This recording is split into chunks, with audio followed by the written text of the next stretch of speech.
Larry puts an arm around Edward's shoulder. Don't touch me! Hello, my name is Gisette. It's my pleasure to host you today.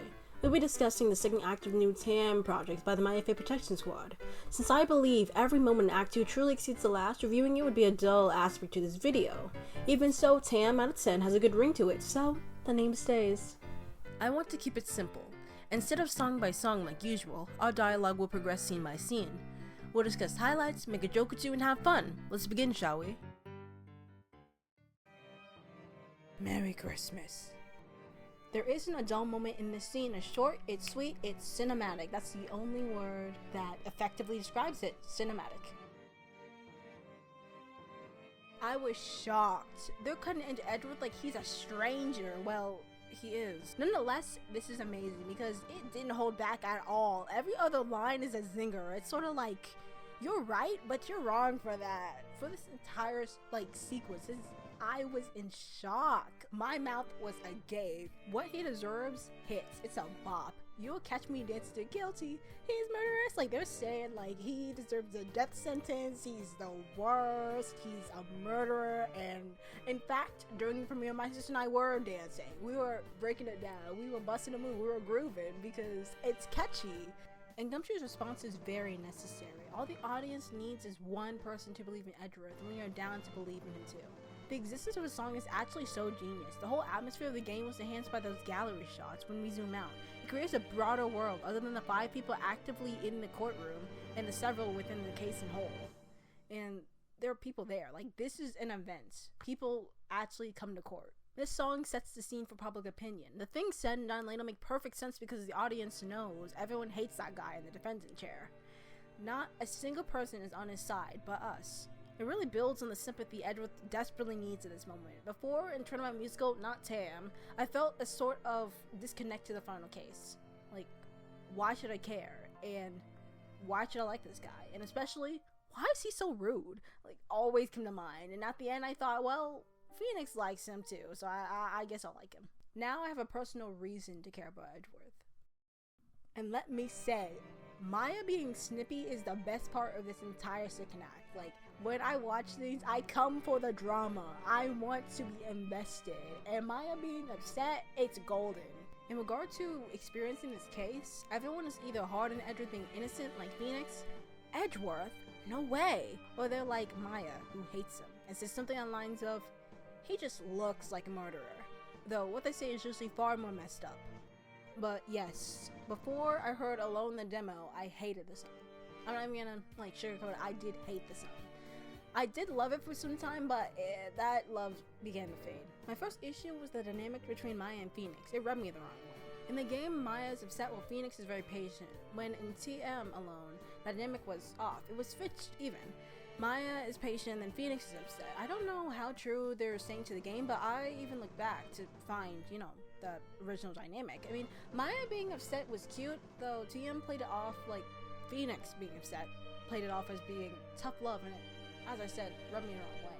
Maya's attitude in TaAAM's Alone was an interesting take. After reviewing the game, I confirmed my thought. Maya singing the round at the end about something, let us help you, or whatever. I sat there politely thinking, well, I don't know if I should say this, but I mean, when I say this, bitch, it isn't about you. Like, the whole prison scene felt like an A-B conversation in the game, that is. A being Edward, B being Phoenix. And honestly, her whole attitude in TaAAM Alone is, who do you think you are? Like, that's her. She's along the lines of, I must be missing something because it could not be me. I would not let him treat me like that. Could not be me. That's Maya. That's what Maya's thinking. The entire TaAAM, Alone. Maya's zooming out is so fun to me though, and perfect. Like, here's a cookie. Here's 2 cookies. Here's 3 cookies. Actually, that sounds mean. I just like it. Phoenix's attitude as well made me subtly confused. Just a simple thought of, why are you angry? I mean, it's justified. He's insulting you to your face, but it's so you'll go away. But you know that, right? You know that he's pushing you away, right? No pun intended. The end with Edgeworth and Phoenix's round honestly reminds me of the version I wrote. I wrote something like that. as well. I found that version in my German folder like literally last week, so it's just perfect. But I'm not gonna show you guys.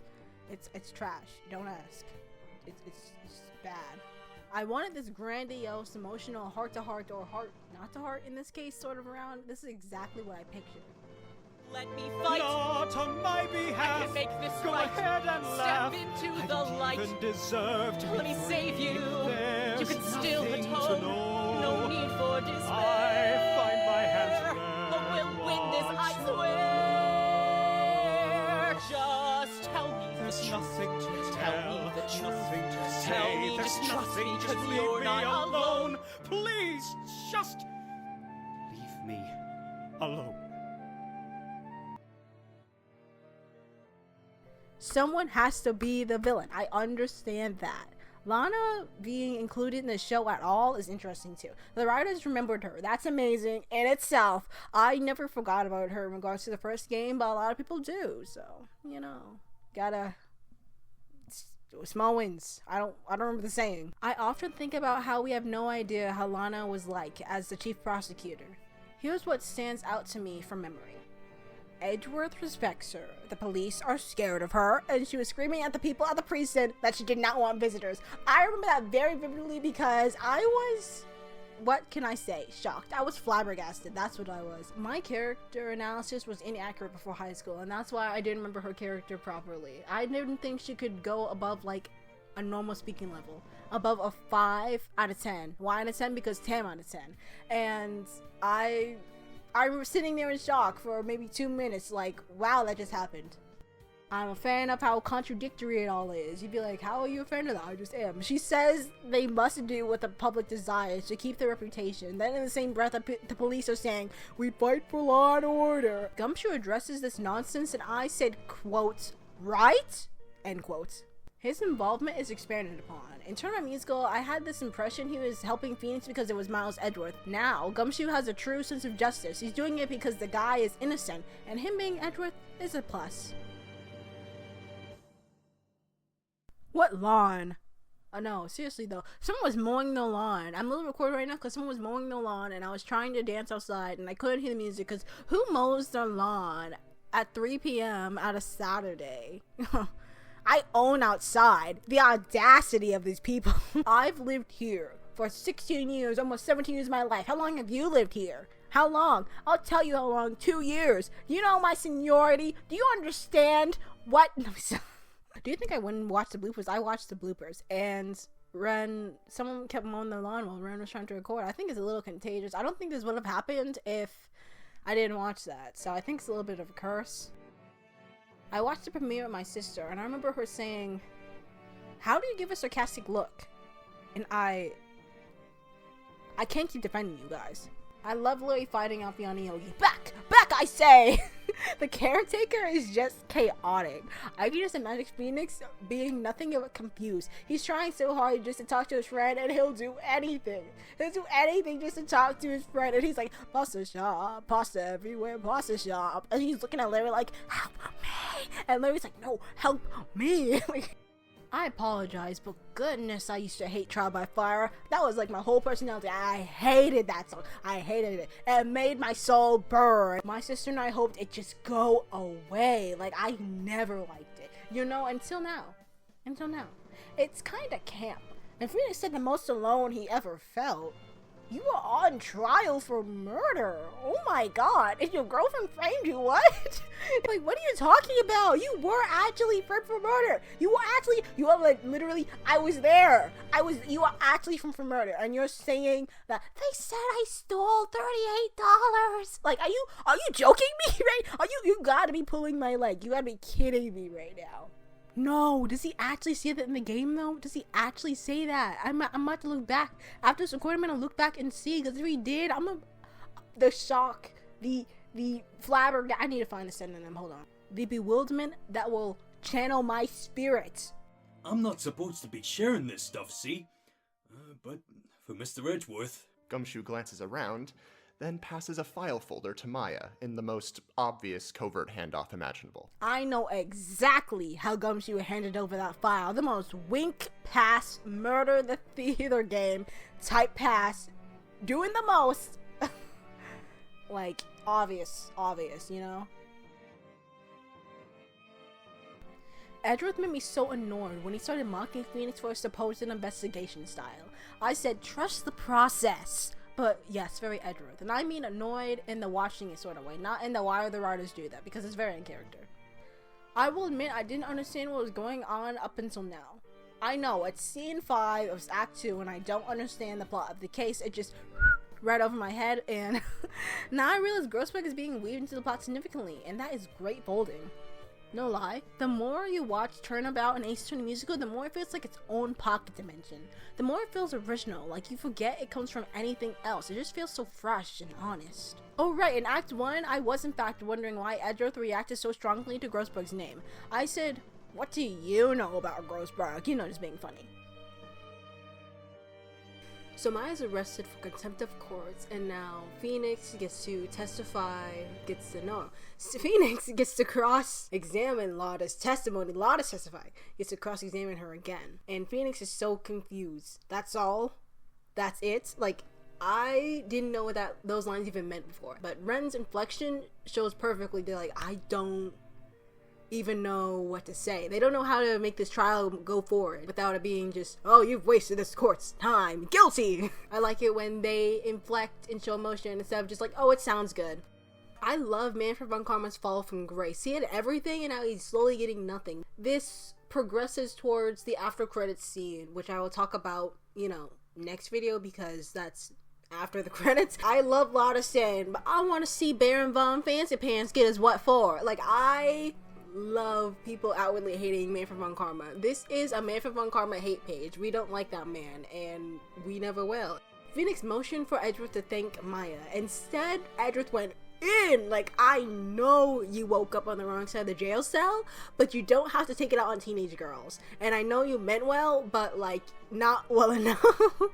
We forgive you, but see what I'm saying? You gotta see what I'm saying, because even Phoenix and Gumshoe were shocked, because he just kept going, just rattling off this, that. Like, ugh. I thought you were an eloquent speaker. I've been thinking about that line for weeks on end. I can't get it out of my head. Maggie's the MVP. Oh, take my shift. Cover for me. Ooh, MVP. That's supposed to be air horns. My sister thought Gumshoe's monologue about Edgeworth and how he doesn't really mean what he says is silly, but I thought it was wholesome and meaningful. It means that Gumshoe really gets Edgeworth, and he doesn't even have to say what he really means for Gumshoe to know that he cares. And it's true. I mean, I don't know why my sister of all people thought this, but it's nice to have people that are willing to give people the time of day and won't give up on them immediately. That's the thing, they won't give up on you. And that's Gumshoe for you. He won't give up on somebody just because they're a little cold. Not everyone is as warm or as accepting as him, and he knows that, and he accepts that, and that's what I really like about Gumshoe. And that leads me into my next point. I love the police helping the defense. Before the Magatama, this is Phoenix's lawyer superpower. Gumshoe, I choose you! Like, he's just always just helping, just spoon feeding. Anyway. But on a serious note, I would have never imagined Gumshoe and Maya being scene partners. I mean, the personalities seem to mesh together quite nicely, and I think they would get along, but I would never imagine anyone writing them to be in a scene alone together. That's the key word, alone. Just the two of them bouncing off of each other. Because in the game, the game revolves around Phoenix, and we only see, like, the interactions when they're around Phoenix, unless it's, like, a certain cutscene, but usually that's, like, only for villains. So, or when someone's kidnapped. We're not going to talk about that right now. And this really shows Gumshoe's genuine kindness. And where on earth is Missile? Yeah, you thought I forgot. You thought I'd just let you leave him out, Can't get nothing past me. Not a thing. Not a thing. The caretaker's testimony gives me chills. I love how his testimony is the only thing that's coherent about him. Of course, it's all an act. Even the judge is a little surprised. That guilty verdict is heavy. I imagine Phoenix just freezing. Mouth agape, flies flying in. He can't believe it. He can't even breathe. Mind blank. No thoughts. I was in a daze. Let me stop. I will stop the Edward slander. That line, right. This could be our chance. It's so vague that I imagine Edward getting up and running away. Like, this is our chance. I think about this line daily. I am a diehard fan of It's Gotta Be the Butz. I am a diehard fan. That music starts and I am ready for a good show. I'm ready for a good time. It doesn't matter what time it is, what place it is, what mood I am in. I will be down. I'm just down. I'm just down. The sunglasses are on. The insanity is heightened. Whenever Larry enters a room, the chaos levels of that room go up by 30%. And I did notice Larry's testimony has changed because of the whole Gordy thing being resolved and just being a one-off thing for a little joke, a little haha for that, oh, did you see the gold leg after they said kill him? Anyway, and Edward joins the song even because 𝓢𝓸𝓬𝓲𝓪𝓵𝓼 and Maya have their own side plot, which I adore. His testimony is vague, and you know just what they say. As something smells, it's usually the butts. Just Edward joining in, that gave me life. I watched it live, and my sister and I, we could not contain our excitement for that moment. I was like, oh, Edward! Eat it up. Maya's not here. Who's gonna say it? Edgeworth. The obvious answer. The answer that I wanted. The answer that we all wanted. The only serious moment in this song, half serious, is when he's talking about 𝓢𝓸𝓬𝓲𝓪𝓵𝓼. Oh my god. And Angel broke up with him a few scenes ago. Trust the process. Everything comes back. Everything. No loose ends allowed. I agree. Get this man off the stand, for real. Because there's so much going on that It's Gotta Be the Butz. It gets its own video. It is getting its own video. Promise. Larry sings his song, or in universe gives his testimony, his train wreck of a testimony. He knee slides, or something equally as epic, out of the courtroom. Phoenix sums up the case, and the judge asks, Mr. Edgeworth, you heard the testimony? Edgeworth says, how could I possibly have missed it? And honestly, same. As I said, a train wreck. The Titanic sinking. A hurricane. This is a kangaroo court. Larry puts an arm around Edward's shoulder. Don't touch me! Edward tells Phoenix the dream he's been having ever since grade school. And it's a silent interaction with, we have Edward tell him, we see Phoenix's reaction, and we're like, oh my god, what did he tell you? And my sister thought a blue out would be perfect instead of a blackout. I don't know what that is, but it sounds cool. Also, this sequence is on the verge of poetic. It's on level with Fight Like a Fae in levels of emotion to me. I don't know why, but I like seeing actors just act and not be muddled down by words, that is. I like silent shows. Like, my theater teacher showed us The Woodsman. It was very, nice to see how creative people can get without using words. And we also did the neutral work, where we don't focus on, attitudes. You show your most authentic self because you're not molded by the environment around you, or who you think you're supposed to be. It's about just doing it, and that's what I like. I like the authenticity, because a lot of people, they don't act the role. They don't act. They act what they're supposed to be as the role. Let's say that you're a sad man. You're not sad. You act like you're being sad. There's a difference. Thank you for watching to the end. If you like me, I would appreciate it if you like, comment, and subscribe. We're getting close to 200 people. I'm really excited. I really appreciate it, actually. I don't know what I'm gonna do when we get there, but when we get there, it's gonna be a brilliant celebration. After watching Act 2, I know my opinions in Act 1 have changed. My overall thought is I should have let them finish. It is a 2-act show after all. The second act builds off of the first, and they enhance each other, so hence them being a full body of work. The second act of Turnabout Musical and all its iterations have always been my favorite, but the first act is the foundation. It's like looking at the construction of a house. The bracing is visible, you're watching the construction workers work on the rafters incompetent. I'll never live in there. Let them cook. So yeah, there will be a part 2, and there'll also be a full video reviewing the entire show as a whole, though that won't be a while from now. I'm thinking of making it a reaction video of sorts, something rawer than TaAAM out of 10. Not anything soon though, like seriously, it'll be later this year. So keep an eye out for that. Subscribe. I won't even cough. I'll be genuine. Subscribe. To leave on a lighthearted note, I know you all want a sequel to TaAAM or TaAAM and whatnot. I'm a performer, and so I'd love to be part of that. I came to the conclusion I didn't enjoy theater. Well, not as much as I used to, but TaAAM made me think otherwise, so I do plan to be part of the production for the Justice for All musical. I'm not too sure about Rise from the Ashes, but we'll see. I've thought about it, and Francisca Von Karma's been my dream role since I saw the Random Encounters Aces Running, video series, and that was about 4 years ago. I want to act, but working on the production is also a dream of mine. I'm a choreographer, a writer, instrumentalist, and a lyricist, and I'm not just saying that, I have genuine experience in all those categories.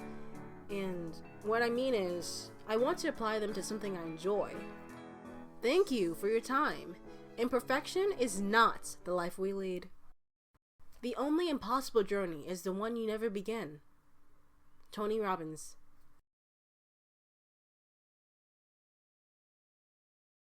I record each I record each video in 2 halves, where the first half and the second half, I finished the first half. I'm supposed to be done and doing something else right now, but I had this raw thought. Let me tell you about it. Right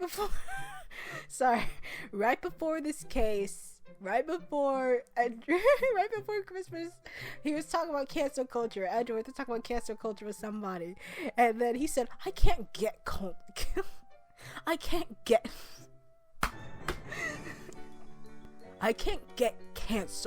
What are they going to cancel me for? The only person that can cancel you is yourself.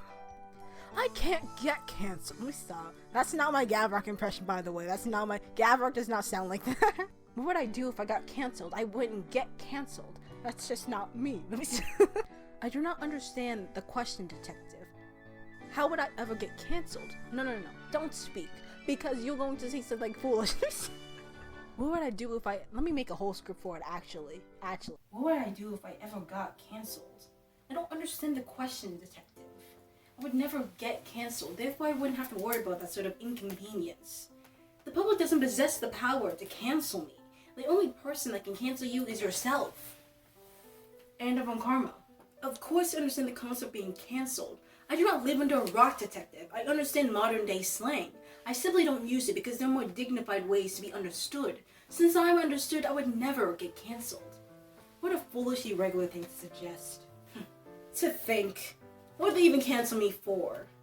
Honestly, detective, if they wanted to cancel me, they would have done so already. Get your money, man. Life goes I'm hopeful, yes I am hopeful for today. Take this music and use it. Let it take you away and behold.